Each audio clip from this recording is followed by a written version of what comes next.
Welcome friends, आप सभी का फिर से एक बार स्वागत है क्रेजी फॉर मूवीज में। और आज हम बात करने वाले हैं साल 2018 की तेलुगु बायोग्राफिकल ड्रामा फिल्म यानी कि महानती के बारे में, जिसमें लीड रोल में आपको नजर आएंगी कीर्ति सुरेश, दुलकर सलमान, विजय देवरकोंडा, समांथा और राजेंद्र प्रसाद। साथ ही साथ इस फिल्म के अंदर आपको प्रकाश राज, अक्किनेनी नागा चैतन्य, मोहन बाबू और शालिनी पांडे जैसे और काफी सारे एक्टर और एक्ट्रेसेस नजर आने वाले हैं छोटे मोटे गेस्ट अपीयरेंस में। फिल्म के हिंदी डब वर्जन का यूट्यूब प्रीमियर जो है आज यानी कि 14 अक्टूबर को शाम 4 बजे से आपको गोल्ड माइंस के यूट्यूब चैनल पर देखने को मिलने वाला है। और मैं इस फिल्म का रिव्यू जो है यहाँ पे फिल्म के तेलुगु वर्जन को देखकर कर रहा हूं, क्योंकि आज के दिन मुझे ऑलरेडी काफी सारी फिल्मों को थिएटर्स में देखने जाना है। तो मैं ये वीडियो जो है फिल्म के तेलुगु वर्जन को देखकर बना रहा हूं, जिसको मैं ऑलरेडी काफी बार देख चुका हूं। तो नाग अश्विन के डायरेक्शन में बनी ये फिल्म लेजेंडरी एक्ट्रेस सावित्री जी की कहानी पर आधारित है, जहां पर ये फिल्म जो है उनके पूरे जीवन के सफर को आपको दिखाती है। उनके बचपन से लेकर उनके स्टार बनने तक के सफर को, उनके स्टार बनने से लेकर उनके डाउनफॉल आने तक के सफर को, हर एक चीज को ये फिल्म जो है कमाल तरीके से प्रेजेंट करती है। और मेरे ओपिनियन के बारे में मैं क्या बताऊं, मैं तो बस इतना ही कहना चाहूंगा कि ये मेरी one of the favourite Telugu फिल्मों में से एक है। और ये मेरी सबसे फेवरेट बायोग्राफिकल ड्रामा फिल्म है, जिसको देखते वक्त मैं कभी भी बोर नहीं होता हूं। मैं जितनी बार चाहूं इस फिल्म को देख सकता हूं, मुझे ये फिल्म कहीं पर भी बोर नहीं करती है। मुझे आज भी याद है जब मैंने इस फिल्म को पहली बार देखा था, मैंने थिएटर में फिल्म को मिस कर दिया था, पर फिल्म जब ओटीटी पर आई थी अमेजॉन प्राइम वीडियोस पे, तब मैंने इस फिल्म को जब पहली बार देखा था ना, तो मुझे आज भी याद है कि जब फिल्म खत्म हुई थी, फिल्म का जो क्लाइमैक्स आया था ना, मैं फूट फूट के रोया था। मतलब उस क्लाइमैक्स सीन के अंदर समांथा के जो डायलॉग्स है, उनकी जो परफॉर्मेंस है, और साथ ही साथ तब तक कहानी हमारे साथ इस तरह से कनेक्ट हो चुकी होती है ना कि आंखों से आंसू आना तो कंफर्म है। और उतना ही नहीं, उसके बाद भी मैंने इस फिल्म को 3-4 बार और देखा था, और कल भी मैंने इस फिल्म को फिर से कुछ सालों के बाद देखा, और सच बता रहा हूं, फिर से कल मेरी आंखों में आंसू आए। कल मैं फिर से इस फिल्म को देखते वक्त रोया।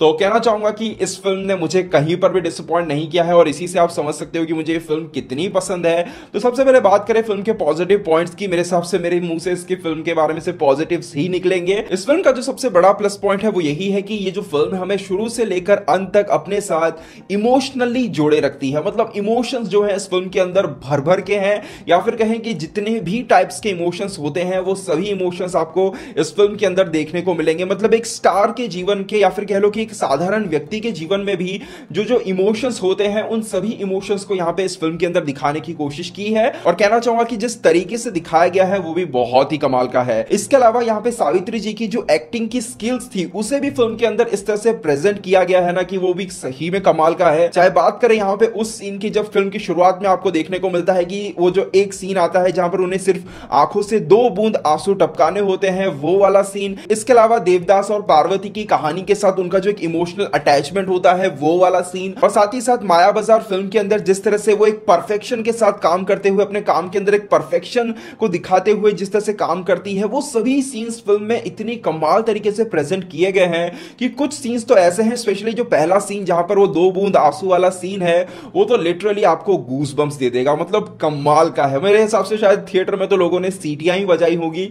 वो सीन कमाल तरीके से प्रेजेंट किया गया है। स्पेशली उस सीन के अंदर जो साइड में जो सपोर्टिंग एक्टर्स हमें देखने को मिलते हैं, जो क्रिश भी उस सीन में मेरे हिसाब से क्रिश रहते हैं, उस सीन में क्रिश की जो परफॉर्मेंस होती है, जो एक्सप्रेशंस रहते हैं, वो इतने कमाल के हैं कि सही में गूज बम्स आ जाता है। इस फिल्म का जो सबसे बड़ा एक और प्लस पॉइंट है वो मैं यही कहना चाहूंगा कि कीर्ति सुरेश ने, दुलकर सलमान ने, समांथा ने जितनी कमाल तरीके से परफॉर्म किया है, उतने ही बेहतरीन तरीके से जितने भी सपोर्टिंग एक्टर्स हैं उन्होंने भी काम किया है। सपोर्टिंग एक्टर्स की जो एक्सप्रेशंस हैं वो फिल्म के अंदर इतने परफेक्ट है कि उनको देखकर आपको पता चलेगा कि वो किस टाइप के इमोशंस को वहां पे एक्सपीरियंस कर रहे हैं, और वो किस टाइप के कैरेक्टर को अपनी जिंदगी में देख रहे हैं। तो वो सभी चीजों को फिल्म के अंदर कमाल तरीके से प्रेजेंट किया गया है। इसके अलावा फिल्म के अंदर एक सीन और देखने को मिलता है जहां पर वहां के उस टाइम में भी किस तरह से तमिल और तेलुगु फिल्म इंडस्ट्री के बीच में एक डिफरेंस होता था। एक एक्ट्रेस है जो दोनों ही इंडस्ट्री में काम कर रही है, पर उसे पता है कि दोनों ही इंडस्ट्री का जो टेस्ट है वो बिल्कुल डिफरेंट है, और उसी हिसाब से उन्हें फिल्म बनानी पड़ती है। जहां पर उनकी एक फिल्म जो कि एक आर्ट हाउस टाइप की एक फिल्म थी, जिसके अंदर उन्होंने अपने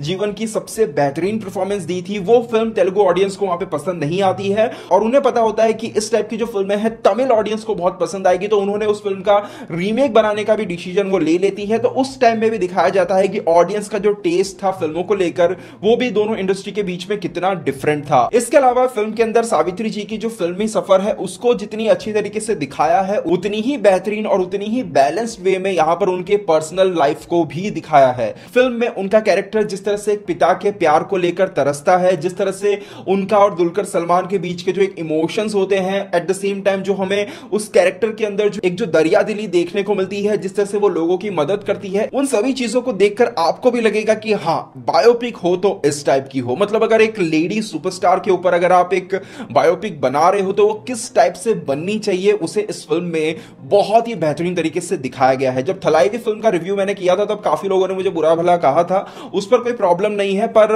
कहीं ना कहीं उन लोगों ने इस फिल्म को नहीं देखा होगा, एटलीस्ट मैं तो इतना कह सकता हूं, क्योंकि जिसने भी इस फिल्म को देखा है उसे पता है कि एक बायोपिक, एक एक्स्ट्रा ऑर्डिनरी बायोपिक किसे कहते हैं और थलाइवी फिल्म किस किस डिपार्टमेंट में फेल हुई है, उन सभी चीजों को आप इस फिल्म में देख पाओगे। इसके अलावा बात करें फिल्म के स्क्रीन प्ले के बारे में तो फिल्म का स्क्रीन प्ले बहुत ही बेहतरीन है। कहना चाहूंगा कि जिस तरह से सावित्री जी के जिंदगी के अच्छे बुरे सभी पलों को, उनकी फिल्मी, उनके पर्सनल लाइफ को इतनी परफेक्ट तरीके से हर एक चीजों को प्लेस किया गया है कि 2 घंटे 50 मिनट लंबी ये फिल्म जो है एक पल के लिए भी बोर नहीं करती है। मतलब एक पल के लिए भी नहीं, कुछ ना कुछ कहानी के अंदर ऐसा चलता ही रहता है जो आपको या तो एक बहुत ही फील गुड टाइप की जो फील है वो देगा, या फिर आपको कहीं ना कहीं दुखी भी कर जाएगा। तो इमोशंस के साथ फिल्म इतनी बेहतरीन तरीके से खेलती रहती है कि कहीं पर भी आपको बोर होने का मौका नहीं देती है। एटलीस्ट मैं तो इस फिल्म को देखते वक्त कहीं पर भी बोर नहीं हुआ हूं। इसके अलावा बात करें फिल्म के एक और बहुत बड़े प्लस पॉइंट की, और वो है इसका म्यूजिक। सच बता रहा हूं, इसका जो म्यूजिक है उसके बारे में कहना चाहूंगा।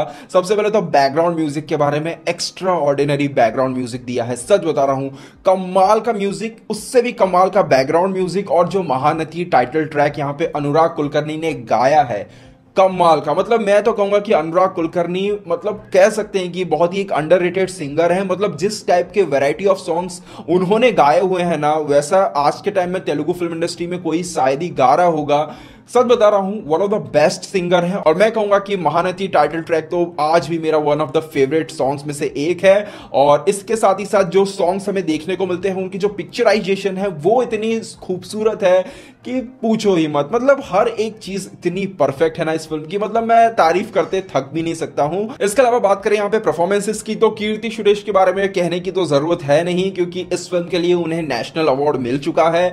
और सच बता रहा हूं, उनका काम इस फिल्म में सही में कमाल का है। मतलब देख के लगेगा कि हाँ, कीर्ति सुरेश ने मतलब सावित्री जी के कैरेक्टर को पूरी तरह से जी लिया है इस फिल्म के अंदर। और सच कहूं तो कैरेक्टर के अंदर जो इमोशंस, जो एटीट्यूड, जो शेड्स हमें देखने को मिलते हैं वो सही में बहुत ही नेचुरल नजर आते हैं पर्दे के ऊपर। इसके अलावा फिल्म में दुलकर सलमान भी हमें नजर आने वाले हैं, और उनका काम भी मैं कहूंगा कि बहुत ही बेहतरीन था। इसके अलावा इन दोनों के अलावा फिल्म के अंदर एक और एक्ट्रेस है जो सबसे ज्यादा इंप्रेस करती है, वो है यहाँ पे समांता। मैं सबसे पहले यहाँ पे तारीफ करना चाहूंगा, सैल्यूट करना चाहूंगा फिल्म के राइटर डायरेक्टर नाग अश्विन इनको, क्योंकि जिस तरह से एक लार्जर देन लाइफ स्टोरी के अंदर उन्होंने बैकग्राउंड में समांता और विजय देवरकोंडा की जो लव स्टोरी है उसे चलाया है। एट द सेम टाइम समांता का और यहाँ पे सावित्री जी की जीवन के साथ जो कनेक्शन उन्होंने बनाया है बैकग्राउंड के अंदर, वो इतना परफेक्ट, इतना कमाल का है कि जब क्लाइमैक्स में आप देखोगे, जब समांता यहां पर सावित्री जी से मिलने जाती है, वो सीन जो है ना, वहां पे इमोशंस की बाढ़ आ जाती है। मतलब सही में मेरे हिसाब से तो आप में से शायद ही कोई होगा कि उस सीन में अपनी आंसुओं को रोक पाया हो, और जो जो उस सीन में रोया है ना, तो कमेंट में जरूर बताइएगा। तो कमाल का डायरेक्शन, बेहतरीन स्क्रीन प्ले और उससे भी कमाल के परफॉर्मेंसेस